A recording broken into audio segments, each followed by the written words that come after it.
right, I am live. I think I got one person in here. Keduke. Keduke. Welcome, welcome, welcome. I want to see if I can fix the lighting. I am once again not home. I had to travel. I am back in Houston for a wedding, which is what made me say, let me go live with this particular topic. I do have to hurry up and go to the wedding, so I will go ahead and begin once we get 5 people. Usually the goal is more ambitious at 15 or 20, but once we hit 5, I'm going to get this thing going. So welcome, everybody. Welcome, welcome, welcome. All right, let's see where we go from here. Close all this.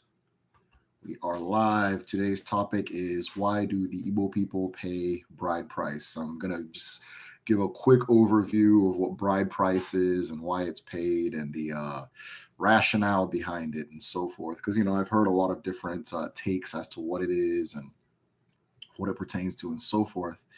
And none of them, not none of them, a few of them need work or need a little more perspective. So hopefully I can provide that being here. All right, we are going to wait and see. Wish I can play music, but YouTube will rip me right off the charts or take this video down if I play around too much with these copyrights. So we are going to go ahead and begin. If I get 5, then I'm gonna go. Ndewo, Tanya. Ndewo, always wonderful to see you. Ndewo, Wanne. Kedu kidi.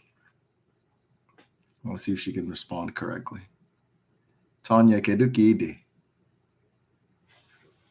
No? Okay. I asked, how are you doing? And I'm glad I can see the chats. For the last 2 lives, I wasn't able to see the chats, and that kind of threw off my vibe. I'm not going to lie. I kind of see these as a two-way conversation. And anything where it's just me running my mouth, I'm usually not with it, like my normal videos, But yeah, though I love doing those. Don't take away. B to infinity. Kedukidi, kekidi, kekidi. Adima. Hey, Tanya. Yeah, we're all G. Imena. Iwu Adala Nnanyi. We are waiting and waiting. This is a weird time. I typically go live on Fridays, but I was flying around this time from where I was to Houston, and I said, let me just do this on Saturday and see if that works. I'll catch everybody by maybe surprise. Hopefully it'll give some people a chance to catch the lives that don't normally get to catch them. So, ekelere m gị chi nọ na Patreon.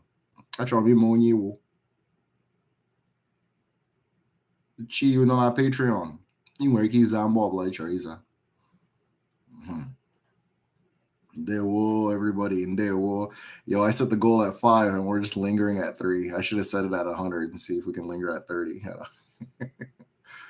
It really is like that. It really is like that. But the reason I have it at 5 today is I got to hurry up and go to this wedding. I have family waiting for me, I think. I don't want to miss the food.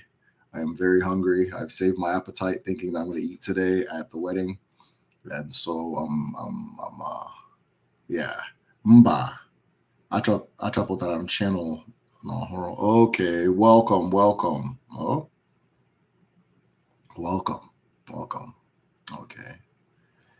So eche m n'iwu onye nọ na Patreon enwere onye ọzọ na-akpọ onwe ya chi or aha ya wụ chi let me say it that way. Onye ọzọ nọ na Patreon, so eche m na ọwụ gị, but ama m na aha chi wụ dị very common. So all right. This is crazy. All right, so a note to self, don't do these on Saturday.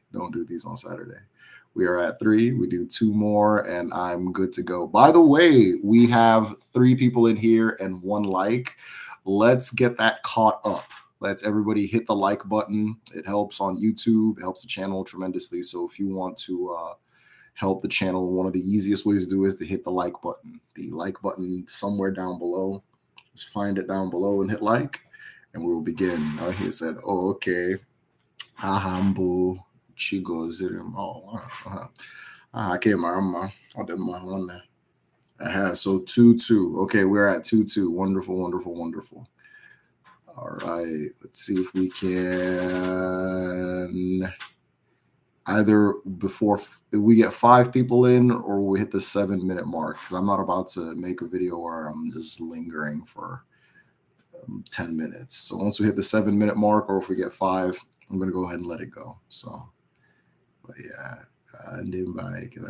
okay. By the way, I've been doing these lives as kind of a placeholder for the full videos. Just because in the previous month I was in the process of moving, so it was very hard to sit down, record, edit, and do all and research and do all that stuff. But I've had the opportunity to, since that whole moving process has now ended, and so I'm going to resume the regular videos at the beginning of next month, beginning of June. And then from there, I'll see whether or not I want to keep doing the lives. I'll see whether or not I want to keep doing the lives, but I'll be doing the regular videos from then on, from the beginning of June. I want to have it on a schedule so that the new videos come out on the same day every time. But in order to do that, you especially with how long it takes to make a particular like a video, you have to kind of plan ahead, very far ahead. So that's kind of what I'm doing right now. So 3 people in and 2 likes. Let's see if we can get one more like in here. 4. All right, if we get one more person in here, we're gonna get this thing started. Oh yeah, Kaibido. Aha, you said, Omena. Let me begin by breaking my unseen OG. I don't have OG right now, but I'm going to go ahead and just use this here tray. For any gathering in the culture, the proper way to begin is to present OG to all of the guests. If you don't have OG, then you can use something in substitute, such as air, which I'm using now, and pray over the OG and break the OG. So I'm going to go ahead and begin, as always, with that tradition. UOG, it's called. So, Okike Keruwa. Aiji obiọma na-ekele kwenyi. Alawala. Ala nne mmadụ na nne mmụọ. Ala mụrụ anyị niile na-enye anyị nri, na-enye anyị ndụ. Anyị ji obiọma na-ekele gị. Mana nne mmiri, a sị na mmiri enweghị iro. Mmiri na-enye ndụ. Anyị ji obiọma na-ekelekwe gị. Ikuku na-enye ndụ. Anyị ji obiọma na-ekele gị. Anwụ na-enye ndụ. Anyanwụ biri n'eluigwe. Anyị jiri obiọma na-ekelekwe gị. Anyị ji obiọma na-ekelekwe ndị eke, ndị orie, ndị afọ na ndị nkwọ, ndị mbụ na ndị egede, ndị mmadụ na ndị mmụọ, ma ndị iche anyị nọ nga na-esoro anyị, na-ele anyị, na-enye anyị ndụ, na-edozi anyị. Anyị jikwa obiọma na-ekelekwe unu. Makwa ndị iche eke m na ejike, ana m ekele gị. Nna emere aha, ana m ekele gị. Nna ukwu ebu, ana m ekele gị. Nna ụfọdụrụ nwa, ana m ekele gị. Nna aka weze, ana m ekele gị, na-ekelekwe unu niile, na-ekelekwe ndị iche ndị na-ele taanị. Unu niile nọ nga, anyị bụ otu. Ije anyị na-aga bụ ije Chineke ekere ka aga n'ụwa. Ọ ga-adị nnọọ na eke, na orie, na afọ, na nkwọ. Ise. I don't think my sister wants me pouring wine on her floor, but otherwise I'd give libations. But yeah. He said, Mr. Haas said, he said, okay, wonderful, wonderful, wonderful. All right, let me begin. This one's going to be quick. This one's going to be very to the point because I got to hurry up and get to a wedding. And it's a pretty simple topic too. So the topic is bride price. So in Igbo culture, when a man is interested in marrying a woman, what he first does is he makes his interest known to his people. This means his parents, his elders, and so forth, right? Of course, the girl and the guy already know what's going on, and they've already arranged with themselves. But to make the thing a formality, yes, absolutely, absolutely. Yogi Tochi, very nice to see you. I'm so glad I can see the chat, y'all. Like, the last 2 I couldn't see the chat. That was driving me crazy, especially the when we were talking about the the ancestors and the parents. I know that, there was a lot of talk going on, or I'm assuming anyways. So I wanted to hear what you guys had to say about that. And I might bring the topic back because I think I know the last one cut short just due to me being in rural America and having bad Wi-Fi where I was at prior. But yeah, so when a man is going to marry a woman, of course, the man and the woman make an agreement with each other and understanding. The man goes to his people and makes his interest known. Now, what is very interesting is that what happens next is the man's people will go to the home of the bride to be, right? This can happen in two ways, right? So some families will do what's called an investigation. And the investigation is they send somebody from their community to kind of go and walk around the community and ask questions about the family and the girl to see if they're of good character and if they're somebody that they want to welcome to the fold as far as the family goes and that type of thing, and so forth. Now, there's a lot of controversy on that particular tradition for reasons I'll probably discuss later on because, in theory, that's what it's for, but, people are going to use things the way they use them. So that's the first thing they do is with the investigation to kind of see the reputation of the family very specifically, and the girl almost as a secondary. So typically, if you want to marry, you're married, two families are merging in the African tradition, right? So marriage is a merger of two families. So a person can have a good character, but the character of your family can actually prevent your situation from moving forward. So somebody may not want to marry you because your family has a particular reputation and so forth, right? So what happens is some families will do an investigation, come back and say, okay, I've heard good things about the girl, blah, blah, blah, blah, blah. After that, what will happen is the elders will gather themselves, the elder men will gather themselves and go to the elder men of the other community. And they'll do what's called ikwaka, the knocking on the door, right? They will knock on the door of the family of the girl and say that our son they usually, it's a very dramatic uh, ceremony. It's one that's really fun to watch. So one of the last things I heard was, our son has found a flower in your patch that he's interested in plucking and taking home, right? Or something like that. I can't translate it perfectly, but it was funny when I heard it.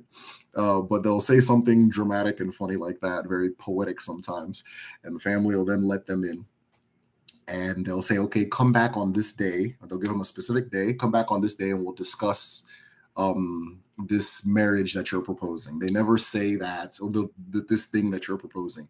They never say that we'll discuss this marriage, we'll discuss this engagement, or they'll say this idea or this thing that you're proposing, right? So the girl's family is kind of holding their poker cards. Like, I don't know if you any card players, but they're holding their cards up to their chest, right? They don't want to, say, oh, okay, great. Yeah. They're like, okay, come back on this day. We'll talk, right? This is the family. So when the family comes back on the said day, it is the elder men, and they are then met with the women of the community, the men of the community, and the parents, right? And at that point, they begin to negotiate what is known as the bride price, right? And so a lot of times you get this conversation in Igbo culture where it's like, okay, let me put it this way, actually. There's these like older men who do this thing like, oh, I can never put a price on my daughter. Just let's go ahead and have the wedding, that kind of thing. I don't like that, right?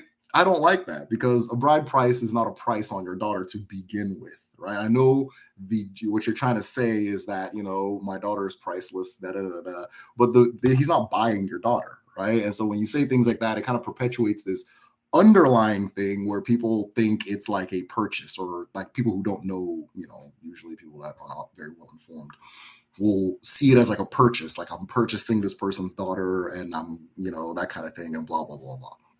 Not at all, right? And this is why it's not at all. So they sit down, they negotiate a price. What happens is in this price, right, the elder men will state what needs to be brought to them, right? So it'll usually be something simple. We need 4 bottles of gin, 7 cola nuts, and a he goat. My list, I had a list given to me. I had a he goat. I thought it was funny. And then, or not, this isn't like in order, it's just different contingents of the community. The women's meeting, right? What is known as the Umwada, this is the Congress of Women, or the Union of Women, or the Government of Women, traditionally, anyways, however you want to see it, will then say, okay, if you want to marry our daughter, we need this, and that. Those are the ones that are going to abuse you. People always complain about Igbo bride prices being so high. It's the umuada that are really going to abuse you. The men usually want like some beer or some alcohol and a goat. The women will tell you we need 7 pieces of rapa. We need matching this for each member. We need coin, which are like high heels. Like they'll just throw a whole bunch of stuff in there, right? So for the bride price list I received, that umuada part was particularly long. Then there'll be, this is what the mother wants, right? The mother of the daughter. I want this, and this, right? The father, I want this, and this. Traditionally, they used to also have the age grade. So like when you're growing up in a community, all of the people born within kind of like a 4-year period are part of one thing known as an obo. The obo is like a generation, right? Or a group. You guys are going to move through life together. So at different age grades, you'll have different community responsibilities. You'll have different things you're supposed to begin learning and doing. It is a graduated process of becoming a functioning or theoretically functioning, productive adult and that kind of thing. And then this age grade group, this obo, what they do throughout life is if one of their members is sick and can't pay their medical bills, they'll band together and help that person pay their bills.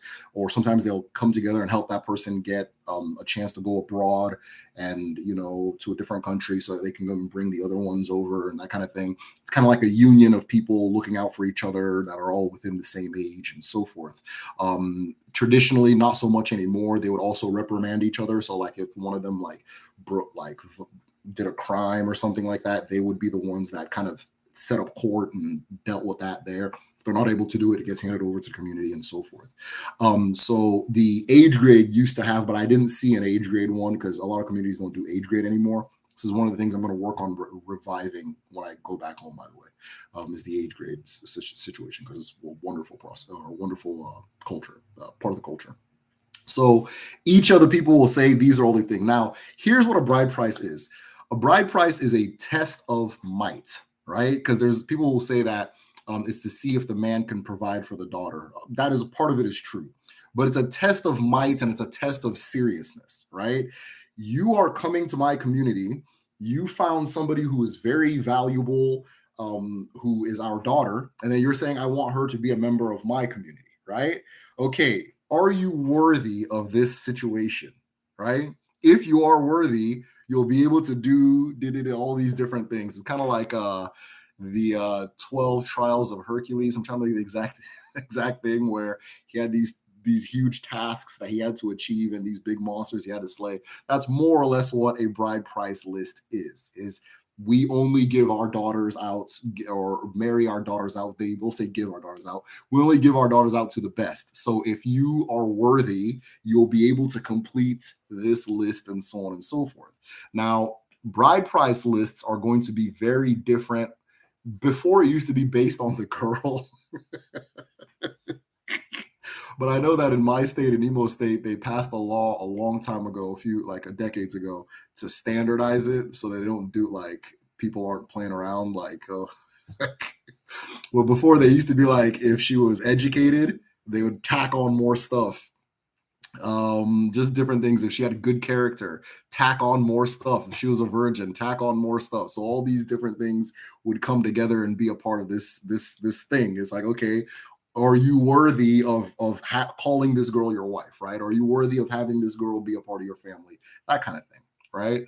And so different communities will have different rules. Now, one of the big mix-ups that happened during my own wedding was that in my community, we treat the bride price like a funny thing, right? Like it's like theater. We treat it like theater. So it's like Typically, if two people in my community get married, you'll go to that person, they'll give you the list, and then the person will be like, but your son is such a great man. Da, da, da, da. Okay, we're gonna reduce this, we're gonna take this off and take this off. It's all theater, it's all theater. They take all these different things off, and you don't even need to complete it, but that kind of thing. Just complete half. They'll do something to let you know that, oh no, but it's okay, yada yada yada. It's all kind of funny, right? So my dad went into my wife's village with that same kind of like, oh, this kind of thing. Like, we negotiate our bride price in my place.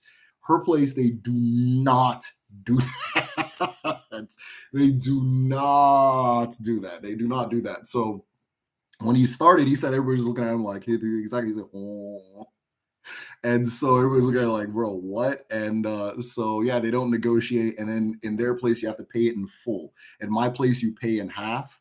And then when the wife passes away, the family will then, or if the husband's still alive, will give them the remainder, just as a funeral kind of thing, right?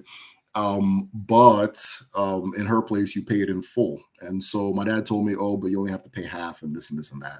Talk to my wife, and she's like, I don't know about that. And then she talks to her dad. He's like, please don't pay that because they'll get mad. It's a different culture.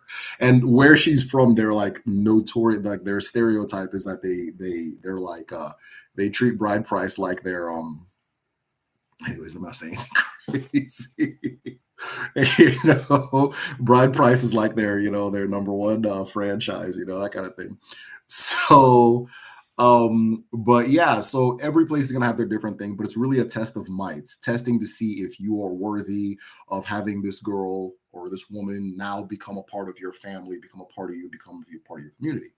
Once it is complete, in most communities, I believe, once it is complete, the wife then becomes a part of your community. Now, that doesn't just go one way. It's not just a man trying to prove himself of being worthy of a woman. The woman is also going to be given various tests to see if she's worthy of this man, right? So, one of the things that people say often, and I've kind of alluded to it because there's an element of, or like it is there, that is a part of their function, is that the fact that a group like Ndinyem, so like I spoke about earlier, there's the Women's Congress, which is Umwada. Umwada are the women whose fathers are from that community. And then there's a second women's group called Ndinyem. Ndinyem are the women who married into the community. These are the wives of the community, right? And so one of the things that gets said about these two groups is that they protect women from their husbands. That's a very nowadays kind of mentality about it, because in reality, what I've seen with my own two eyes is your husband is going to protect you from these groups, right? They are notorious for bullying,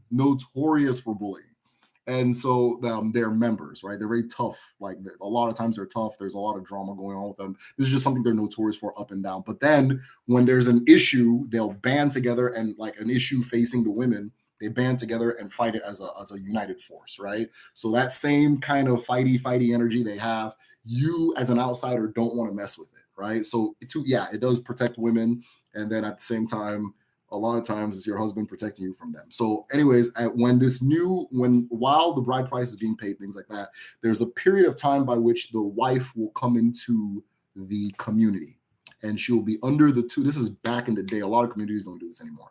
She'll be under the tutelage of the mother of the husband. And in this time, they're testing to see if she's going to be a good wife, right? So they're going to put a lot of pressure on her to do a lot of wifely, not pressure, but going to keep their eyes open to see if she can perform wifely duties. Sometimes they'll like peck and pester at her, or I've seen situations where so I haven't seen this particular tradition because it's been lumped with another one, and I'll explain that. But I've seen situations where they'll start treating the girl like almost like she's a servant, right? And just to like poke and pester to see if this person is worthy, as the husband is now trying to accumulate the bride price items to see if he's also worthy, and that kind of thing. So when the marriage finally happens, right? And okay, let me go back to something. Originally, I said that it got melded with another. So what actually happens a lot now is that when the woman joins the husband's family, her first year or two is like often a lot of the women are like on her ass, right? Right? A lot of the women are on her ass. They're watching to see if she makes any mistakes. They're really doing whatever. I theorize that was that period, that in between period where she'd come and see if she was like, worthy of the thing. That in between period has now been blended into the beginning stages of the marriage, right? And so forth. And I'm saying all this to say that if you do get married and the family is, I don't know if the term is more traditional or what, and so forth, just be aware that this is just a part of the process. It doesn't mean that anybody hates you. It doesn't mean XYZ. It means that they're trying to, you as a woman have to prove your worth, that you deserve their son. You understand? You understand, right? Which that kind of statement would set Clubhouse on fire. I'm gonna read some comments. It's crazy how these virtuous traditions have become corrupted by society's hatred for women and the feminine. Shanbri. I'm so bad with reading people's names. I don't know why. But Shanbri. I'm sorry. Mate. McFarlane. Can you elaborate a little bit on what you're saying? Be interesting. My cousin's ceremony was more like theater. Yeah. So B to infinity. I'm going to guess you're from the Olu zone or maybe Anambra. Because to my knowledge, this isn't something I've researched. Okay. Chambray. Okay, my apologies. Chambray. Yeah, if you want to elaborate on that, I think that's an interesting concept. And I agree with you, but I want to see what you think. But yeah, I was thinking you must be from Imo State. You have the look. Yeah, yeah. I very much look like somebody from Imo State. Yes, I am. I'm from Awo Mama. Yeah, I'm from Awo Mama. But it's like to the north of Imo State. So like that part of Imo State, and then basically once you go south of the Injaba and the Imo River, you're paying some real bride prices. Like you're really good. They don't play anything you sue or where that whole zone. PH area. Okay, that's different too. Okay, interesting. PH area. Okay, well, good to know that. B. But yeah, so different people take treat these things differently, which always causes, and there's never a, oh well, this is their culture. Like for some reason it becomes, no, this is our way, and everybody's kind of like fighting for supremacy and things like that. Happens often, not always, especially if there's a distance between the communities, that kind of thing. And so there's always going to be a clash and so forth. But a bride price is not a purchase at all, right? At all. Bride price is not a purchase. Let me make that clear. I think most people know that, anyways.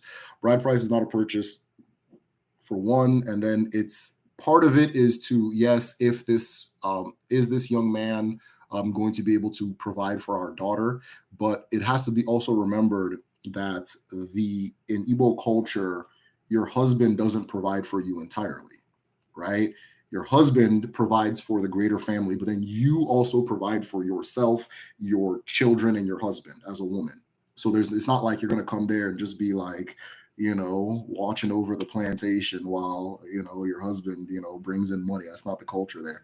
It's you as a woman. So they're going to test you too. They're going to see if you are worthy of being a wife. What does this look like? Traditionally, very in the previous era, if you're good on the farm, if you're good with the household, if you take direction well, if you keep the place clean, that kind of thing, and if you're good in the market, so what's really interesting in the Igbo traditional wedding is that what you'll see is, and I want to do like full videos on these topics, but like I said, I'm going to a wedding, so it came to my mind. Let me talk about this one today. So what you'll see in the Igbo tradition is during the traditional wedding, a lot of the ceremony there, if you pay attention to what the woman is doing, the woman is showing that she is good at marketing, that she is good commercial, that she has good business acumen. That's what she's showing. What she does is she takes a plate of usually garden eggs and things like that. For those who don't know, a garden egg is like a plant. It can be used for aji. and that kind of thing. So it is used for Auntie. But she'll take garden eggs and she'll go from person to person and hand them one, and she'll be smiling and courteous while her girls are behind her dancing and like, that kind of thing, making the whole thing look good, right? Her bridesmaids, as we call them in English, are behind her, making the thing look good. She's walking, handing different garden eggs to different people just to show that she has that inviting character and that she's good in the market. It's like a simulation of you being good in the market, right? Then you go to your husband with like a little thing of alcohol, and you'll kneel and give it to him. He drinks it, he gives you, you drink some, you both stand up, everybody starts dancing and celebrating, right? All of that simulates a lot of different things, and people are watching to see if, I think the word is amiable, if you have like a bright, amiable character, that kind of thing. So if you're, of course, and then, oh, she cute. That kind of thing. So they're watching all these different things and you're simulating it. So it's not just like a man is trying to prove himself for his woman. The woman also has to prove herself for the man almost equally. And then when you are married, it's not a matter. That's the reason I went into this spiel is I'm not really of the mind that it's to show that the man can provide for his wife, because traditionally a woman is going to have her own stall in the market. A woman is going to have her own farmland. Once she's married, she's going to have her own farmland, her own stall in the market, and her own household within the husband's compound. A husband would have a compound, and if he has multiple wives, each wife would get their own house, that kind of thing, or that kind of, whatever. But you're going to have your own market stall. So you're going to have your own place where you do business. You're going to be a member of the market union. You're going to farm. You're going to have your own farm. You're going to have all these things. So I don't think this idea of like, can he provide for the wife? I don't think that's necessarily 100% accurate, or whatever. And then the husband, of course, you're both contributing to the general growth of the situation. Now, that being said, the husband, this is unanimous, is the head of the household. So that whole dynamics there, just because you're both contributing doesn't mean it's like a 50-50 thing, right? You're contributing, but it's still on balance. It's still not 1-to-1. The testing to do a good wife, it's still done in Anambra. Yes, my sister went through that back in 2013. That's hilarious. My wife didn't go through. We were both in the US and everything was being done remotely at home for us. So maybe that's why we didn't do it. And I haven't seen it done. People always say like my village is on a main road. So a lot of our traditions are like, it's like, we're not as traditional as other places. But I think that's an excuse. But yeah, no, we don't do it. But yeah, they'll test to see if you're a good wife too. Indoctrination of Western patriarchal values into tradition is what I'm referencing. Okay. My family and other West African families in the West. Okay, awesome. Okay, yeah. Okay, definitely. Yeah. One of the things I often see is, especially with like the Western lens, is that when you say something is for a man and something is for a woman, the man thing becomes superior, right? Or the man thing becomes more important, or the man thing becomes the precedent. We do this too, right? We do this, not like Africans, but like we young people, I guess, I don't know. We do this too. So like, I want people to be mindful of that. Like when I say Ikenga is a man's seat of power and Omomo is a woman's seat of power, all the questions go to Ikenga. He's that fucking all the questions go to Ikenga. And then that made me like, it makes me wonder, like, he's like, no, why do we do that? But yeah, towards what you were saying, I agree. Thank you for clarifying the bride price is not a purchase. Yes, bride price is not a purchase. That is insane. There's a lot of, let's just say that wouldn't make any sense. Like, and on a very like obvious level, that would not make any sense. It's not a purchase whatsoever, right? That's insane, It'd be crazy thing. I'm from Idato South. Okay, Chi. We're Iwagom. We're connected. Exactly, Tanya. That's what they're saying. It's awesome. Yeah. I just recently had my Hibanku in January. My Igbo husband paid my bride price. Oh, he said that's awesome. My brother is getting married and his wife is Vietnamese. And everybody knows how I am in the family. And so I'm insisting that he has to go pay the bride price and do the full ceremony. And everything like that. And they agreed. So my dad's in Nigeria right now. And so I'm going to be doing the this ceremony that I'm talking about. I'm going to go to the family's house and do it in place of my father as the first son. So I'm going to be doing it for my brother and that kind of thing. Yeah. Um, so Igbo women need to provide and carry children. Yes, yes, yes. It's hard work. It's very hard work being an Igbo woman. Yeah, yes, yes. They provide and they carry children. That is recently. I guess do Igbo women need to provide? Yeah, okay, I already read that. Yes, they do. Do a video on why daughters do not inherit land in Igbo or land in Igbo land. Oh, wonderful. Yes, absolutely. I'm going to do a full video on that. I think that is a very important topic to discuss. But let's guess. I want to do this. I want people to guess because I'll go ahead and answer it. I don't think that I'm like I said, if I say it now, I can still do a video and the video will be great. So let me do this. Let me ask a question. Why do you guys think Igbo women or Igbo daughters specifically don't inherit their father's property? I want to see just suggest. Again, I'm not into, oh, that answer is wrong. I'm not into whatever. The person that answers to me is more right than the person who didn't. So I want to, and I've kind of hinted at it. And the reason I'm asking is because in this discussion, I've kind of hinted at it, right? I kind of said why. But I don't know if anybody maybe caught it or already had the idea and that kind of thing. So I want to ask, why do Igbo daughters not inherit land in this? Okay, I'll get to it. Inherit land in Igbo culture. If anybody has an answer, hit me. But yeah, son of Nook, I can do that. You could say that the bride price thing is not a purchase because the woman is not put up for sale. Exactly. But in Igbo tradition, the woman is seen to represent a man's property. Tech Flicks, are you from? Have you lived at home? Tech Flicks, I'd be interested in knowing what community you come from because it's a question I want to ask, and this is for anybody. It's not just whatever community you're from. But the question I ask is, does that make you ohu? Iwu ohu? Mado zuru nengi iwu ohu?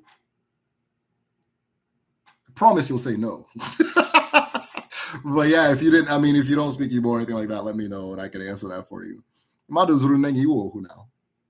Yeah, bride price is a token of appreciation, absolutely, for raising a good woman worthy to raise your family. Absolutely. More Black folks in the West need to hear about the Igbo marital dynamic. This is why we have to decolonize our minds. He said, because the daughters could marry, transfer land outside of the family, outside of the husband.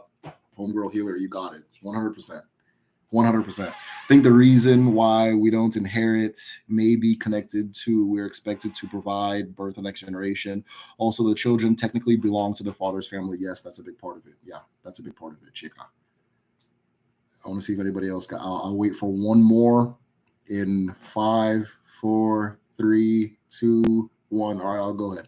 So let's do this, right? So there's this thing that they say that women don't inherit land in Igbo culture. It's a very general statement. It's more accurate than it's not, but there's inaccuracies in it. So first and foremost, the inaccuracies. Specifically, women do not inherit their father's obi, right? What happens to the father's property when he only has daughters? I'll get to that. Tatiana. I'll get to that, Tatiana. So the women specifically don't inherit their father's obi, right? Which is their father's like house or his like main property, right? So that tells you that this rule is very specific to poorer families, right? Rich families, the same thing. You're not going to inherit your father's OB, but a rich father is going to have land dispersed all in these different places. Whoever, if my daughter wants to have this, that's fine, so on and so forth. My evidence for that is that one of the richest people in the colonial period was a woman. I'm going to be doing a video on her as well. But she was a woman. She was this like huge tycoon, right? So she is one of the people that started on a Chamain market. She had markets in Igala land. She had them in what's now Delta State. She had them further south. She was a beast, right? Just really just dominating the system. And part of how she built her wealth was inheritance of land from her father, right? So specifically poor families not inheriting father's OB equals not inheriting land, right? Richer families, it doesn't. It's that's not the rule's not so tight. Now, why does a daughter not inherit their father's OB? Two reasons. The somebody had said it earlier. A woman marries and enters her husband's family, right? So let's say there was a family that just had a bunch of handsome men, right? Like these guys are just really handsome. You understand, right? And the other men just couldn't compete with how handsome these guys were. And while this sounds crazy, this is real, right? We know polygamy exists. And these men just kept marrying a bunch of women, right? And suddenly they owned half of the village. They own half of the community, or they've just become tycoons because they can gist up girls, right? So now you have this weird power imbalance. You can say, oh, but the wife has the land, the husband has the land. It's just what it is, right? It's just what it is. The husband is going to take the land. So you don't want to create a power imbalance where the family's property is gradually diminished because you have daughters. Then you enter these, there's a lot of cultures where they do that. Go and check their attitude about having daughters in those cultures, right? And then we'll say, oh, it's because they're ignorant. No, it's because in the past, that was a huge liability, right? So in Igbo culture, you don't have that. The wife marries, she enters her husband's family, right? Her husband's land is her land. That's just what it is. Her land is her husband's land, which is why her father's land, they try to make sure her father's land doesn't become the husband's land. Now, if the man is rich and he wants to bless his Aga, his son-in-law with land, there are countless stories in Igbo land of this happening, right? So a rich man can do that. It doesn't matter. Reason number two, when a man passes away, I pass away, right? My first son is going to be the living embodiment of me. He is going to receive my alfa. My alfa is my staff of authority, right? A husband in a house is a dibia ulo specifically, right? So I'll talk about that in a different video, but he's going to receive my staff of authority, and he's going to be the person who sits down every single morning and makes sure that the ancestors are communed with, and does this thing I did, and he got everything necessary with, or he got fall. He's going to sit down with the awful, and he's going to say, I have not committed this crime. My hands are pure. I have not lied against others. I've not wished evil against it. He has to keep himself pure and so forth, because he is a living embodiment of that ancestor. So that that OB, that first house that the family was started in, actually becomes a shrine after the death of the father, right? The father passes away, this more or less becomes a shrine. Now, I can build on top. It's not a shrine in the sense I can't demolish it and build on top of it, things like that. You can go ahead and do that but it becomes sacred land. Because when the progeny of this person are called to assemble, so they'll know each other during like New Yams and things like that, they will all gather at the compound of their founding ancestor, right? That kind of thing. And this goes from son to son to son to son to son to son to son, that kind of thing. So those two things, the first son being the inheritor of the obi, that's the specifically, Igbo women don't inherit their father's obi. That's the specific term, right? It's not land, right? If you have land to spare, fine. You can do whatever you want with land. If a person has an abundance of land or wants to give land to his daughter, there's no like Igbo CIA that's going to come and shoot him. There's no like nobody can tell you in Igbo culture, nobody can tell you what you're going to do with your land. But it's ridiculous. It's very unwise to be dashing out land based off of who marries your daughter. You already gave the fool your daughter, right? You already have my daughter. You now want my land? Are you crazy? That kind of thing. So, but a lot of people are, feeling liberal and stuff, and they want to say, okay, and I don't mean liberal like the weird US kind of like term. I mean like free, free thinking. So people are free thinking. People are now more free thinking, and they're like, okay, I'll give my daughter land. And what I'm seeing is that it actually ends up causing a lot of conflict, because the family and men and women on the father's side and the in-laws, men and women, now start having these huge fights about this land. That kind of thing. So what you have in a lot of places, like for your example with Europe, what we call kings and queens in Europe are individuals who just accumulated somehow, some way, more land than everybody else. And one of the common ways they accumulated more land than everybody else was marriage. And by marrying and accumulating and marrying and accumulating and fighting and accumulating, they create a feudal system where one person oppresses everybody beneath them, and there's a caste system that they exported to the rest of the world that we now call white supremacy, right? And when they said, hey, let's stop doing this to ourselves and go do this to everybody else, right? Now we call it white supremacy. In Igbo culture, there are a lot of safeguards to prevent one person from becoming more powerful than everybody else. A lot of them. Like it's one of the core things in the culture so that the democratic nature of the culture is sustained. And one of the ways to do that is to not create a situation where my daughter joins your family and my house joins your family. That's insane.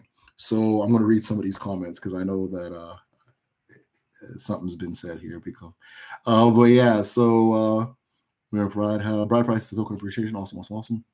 I think the reason why we don't inherit, maybe, okay, you're already gonna say that. What happens to the father's property? Yeah, so a lot of different things can happen to the father's property if no sons are married. One of the things that happens is they have this situation called female wives, where one of the daughters can marry a woman. The daughter marries a woman, and then that woman is whoever impregnates her. It's whoever. It doesn't matter. If you marry a woman, no matter who impregnates that woman, the child is your child. The child is the mother's child. The child is your child. The child belongs to that family. So it doesn't matter what the story is, right? And find out later, oh, I took a DNA test. It turns out this guy isn't my father. Well, it doesn't matter. You know, you understand? As long as I took that oath to say we are husband and wife, that this family, this child is going to answer my name, that kind of thing. So one of the things that happens is that people would take on female wives. So women would go and marry a woman.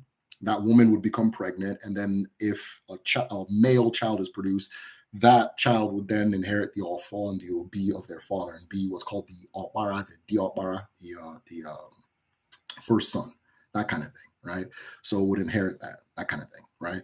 And so that's one of the ways they would deal with it. Another way is that like it would be divvied up between like brothers. If there are brothers, they'd be divvied up, that kind of thing. So yeah.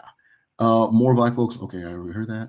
But yeah, I hope that answered the question. Our ancestors did it to protect the land from intrusion from outsiders. Exactly. You're not going to own half of my village because you think the girls in my village are cute. Yes.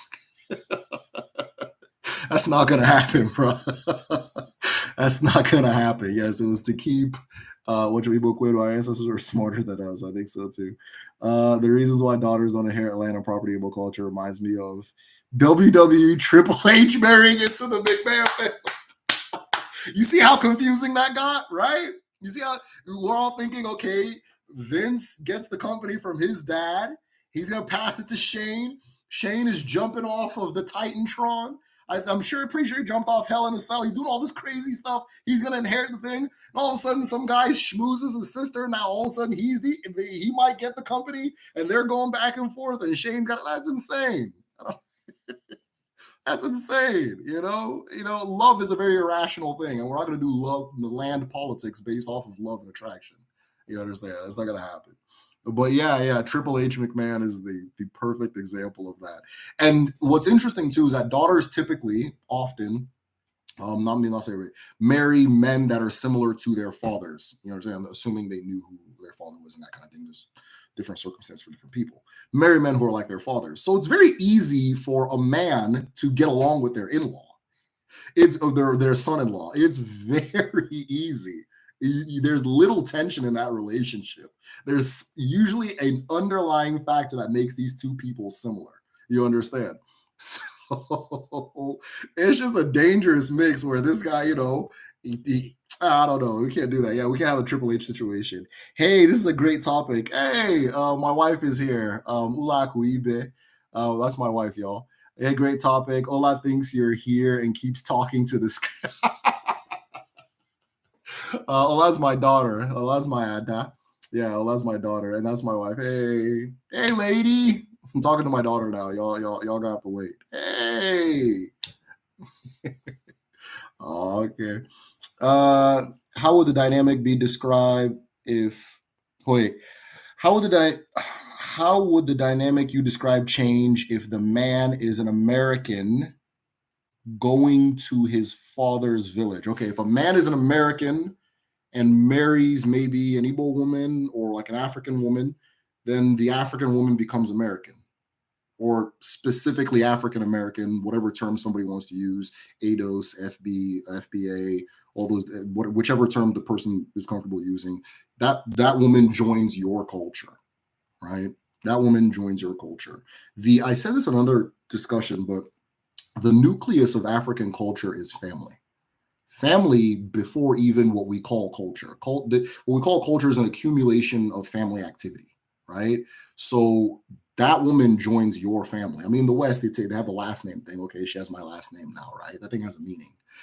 She joins your family. So it's the same thing. I hope I answered your question. Uh, what if men marry outsiders, enemies? Then is the land inherited by the outsiders? No. So if I marry an enemy, right? If I marry like a woman who's like people are my enemy, the son is still my member, part of my family, right?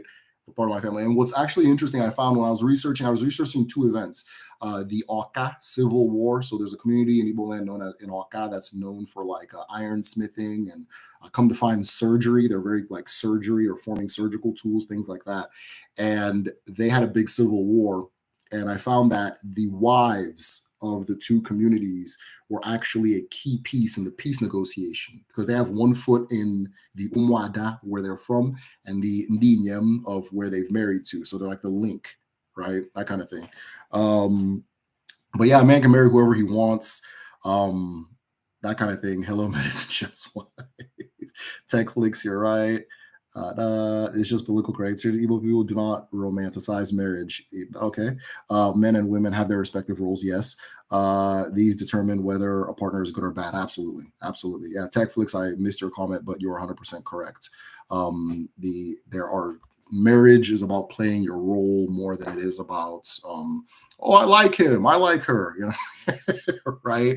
If you guys have a spat and you guys go to the elders to have things settled, if you can't settle it amongst yourselves, they're not checking to see if you guys were nice to each other. They're going to check to see if each person was playing their role, right? And if people aren't playing their role, like if a man is like lazy, like he's just perpetually lazy and so on and so forth, and the wife appeals to the community, she's going to win the case if she can prove that he's lazy, that kind of thing. It's not just that the husband said it, that's what it is, but let's say the husband isn't lazy, but he's an asshole. The husband's still going to win the case because it's not about the whatever. Y'all will figure out how to get along with each other. At this point, you're a part of the community and kids and all that stuff. So yeah, family is a basic unit of practical culture on earth. Absolutely. Absolutely. People still carry their mother's genetic material, so it doesn't make much sense. Chika, can you elaborate on that? I'd like to hear what you think. Does environment trump genetics in Igbo culture? Yeah, I'd say so. Yeah, because because like I said, let's say me and my wife, we're married, but for some reason I can't have kids, I can't produce children. She can go get pregnant by somebody and that child will still be my child, right? And our child, but my child specifically as a man, right? That child will still be my child, right? So yeah, the genetics are not as important. You understand? And then plus they weren't like geneticists, so it's like they can do like a DNA test, that kind of thing. Maybe like a lie detecting test, yes. But yeah, the situation often trumps genetics in that situation. Like for example, with the female wives, let's say a woman. And by the way, people always try to like do this thing where they say that like that was the only reason people had female wives. That's not true. The because they want to pretend that none of their ancestors were lesbians, and then they just decided, like in I don't know, maybe 2008, to all start being lesbians. That's not or what we now call lesbians. Yeah. So let's say somebody takes on a female wife, and one of their goals is to have a son who's going to inherit their father's land. Well, it doesn't matter. Of course, the woman's not going to get the woman pregnant. So it doesn't matter who gets the woman pregnant. So long as this is my wife, this is my child, that kind of thing. So, Chick, I hope that kind of answers your question. I do have to hop. So I'm going to take maybe say last questions, make some announcements, and I'm going to go. So yeah, but yeah, no, this has been a good discussion. I've had fun. And all of that. And I think there's a lot in the discussion that I definitely need to elaborate on. and I will do that. But yeah, in short, bride price is not a purchase. Bride price is not a purchase. Bride price is not a purchase, right? It never has been. It never has been, right? And anybody who wants to say it has been, I'm very open to debate because it's a very simple thing to disprove. But I'll save that for that situation. Just yeah, it's never been a purchase, that kind of thing. Because that would mean everybody's mom is a slave, right? And that's just not what it was, right? And it's not what it is now, right? That kind of thing. The idea of a wife being a man's property has nothing to do with Igbo culture. That is strictly from the good people at the Catholic Church. That has nothing to do with Igbo culture whatsoever, at all. At all. Your wife is not your property. That never ever happened. It never happened, right? That kind of thing. And anybody who feels their grandmother was their grandfather's property, okay, I can tell you what that is, and that's not a marriage. And you know that's not a marriage, so quit capping. This discussion made it sound like a purchase. I don't know, it's not. Great discussion. Remember, folks, to like the video. Yeah, hit like on the video. Thank you so much for that. Haha. Hit like on the video, that kind of thing.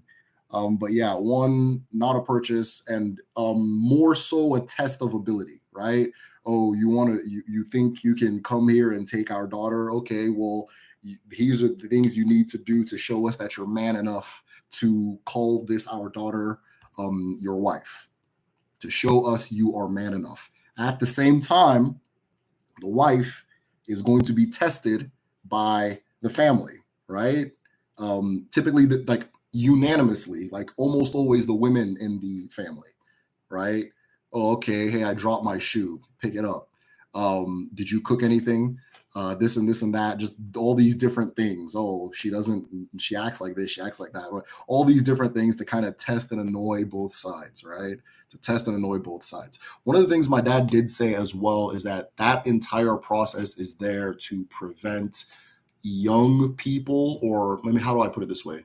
People who aren't serious, not when I say young people, to prevent people who aren't serious from jumping into marriage, right? If to prevent from jumping into marriage, that kind of thing. At least from Nsuka, if you're unable to pay bride price and complete the marriage, the woman has a baby, she'll land you. Yeah. This is what I'm trying to say. Like, same thing, like as it is in Sukkah and everywhere else, that kind of thing. If there are circumstances by which the bride price is not paid, you can still get married. You can, like I said, in my community, we only pay half. We pay half, and then when the wife passes away, either the husband, if he's alive, or the community will pay the remaining half, as just to say, like, okay, like, thank you for, birthing this daughter, that kind of thing, right? But if the bride, you can still get married, right? It'd be a crazy ass wedding where everybody's looking at each other crazy, but you can still get married. A lot of communities, you don't pay it. A lot of communities, they're going to give you a list, but then they'll say, but you don't have to pay it. And then you guys will have the wedding, right? In some places, again, it's always depending on the family. In some places, you got to pay everything in full to the whatever, all that. So it's a formality to test your, whatever, your ability, right? I hate to do this too, because like oftentimes, like when you're trying to explain something non-Western, it's like people are just kind of like, oh, and then you say like, white people do this, and you go, oh, okay, and then it gets easy. But like, think of a wedding ring, right? Think of a wedding ring. You understand? Okay, I'm ready to marry this person. I'm going to get the biggest, nicest ring to show her that she's worth it. No woman wants a cheap wedding ring, right? And it doesn't mean that I'm going to marry you based off of the cubic, the carats of that's not what it is, right? But it's a show. This is what you mean to me, and yeah. But in Igbo culture, the family says, "Hey, this is what you got to do for us," right? And all the different parts will say, the Umwada will say, oh, I want XYZ. The elder men will say, I want snuff and beer and this and this and that, and all those different things, right? So it's the same thing. But in America, because Americans are with that action, Americans that, okay, instead of having these people have family-oriented culture, why don't they come buy it at a store from me? And then poof, everybody's cool with that one. But then bride price, oh, is it slavery? Oh, I think so. but yeah, that's really that. Good discussion, guys. I had a lot of fun. Drank a little bit, so I'm feeling loose, but would have been feeling loose anyways. Um, bride price equals engagement ring. Almost. Yeah, it's like because you're paying a bride price to the actual father, right? Which is the corporate structure of the United States. That's the actual father in this place, right? As the actual village people, right? So it's nice and pristine, and you can put little commercials about it when I'm paying to this company. But if I'm providing textiles and shoes for her mother, and then I'm buying a slave. That's crazy. So all right, guys, thank you very much for this coming and always supporting and always being super cool. So two things I wanted to say. If you are interested in learning the Igbo language, I'll put my link here. Geru.me is a platform that I launched. Our first class just finished. We had our last day on Thursday. I almost cried. Um, I always underestimate these moments until they hit me, but I like literally almost cried. Um, because I just saw how much progress everybody had made. And if any of you guys are watching from my Igbo 2 and Igbo 1 classes, you guys are awesome. You guys being the first class I had is going to make sure that I do this as long as I can. So that was really beautiful. We watched a movie together, we hung out and all that stuff. But anyways, yeah, we've started enrollment for the summer courses. So if you have not signed up, www.keru.me is the website. There are different levels as far as like where you're comfortable, and there's like a little survey at the bottom of the website. Like if you don't know what level to sign up for, you can just answer the question, and we'll match you with the class that would be most appropriate for your level of comprehension and comfort and that kind of thing.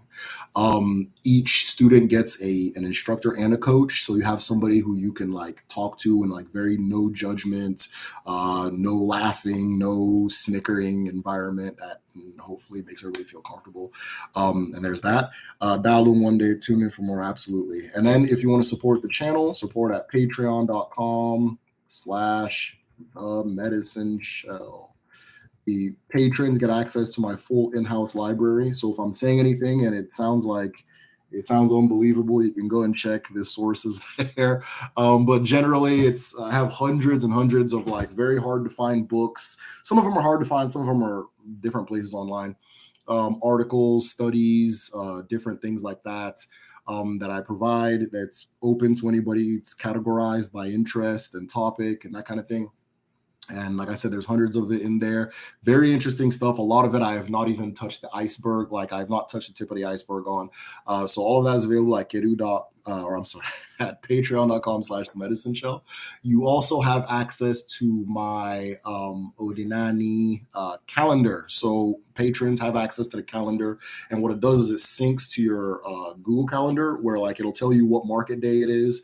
And then on top of telling you what market day it is, it'll also tell you which moon we're in and that kind of thing. I think somebody earlier said we're in Owago, which I need to double check, but I'm positive she's right. That being said, guys, as always, thank you very much for the support. It's really nice to be able to just talk to you about the things that interest me and have a community build around that. So as always, no gade, no geto, kabla no tiriaka, o gade no wa, o gade no neke, no rie. Now fall, now go. Take care, guys.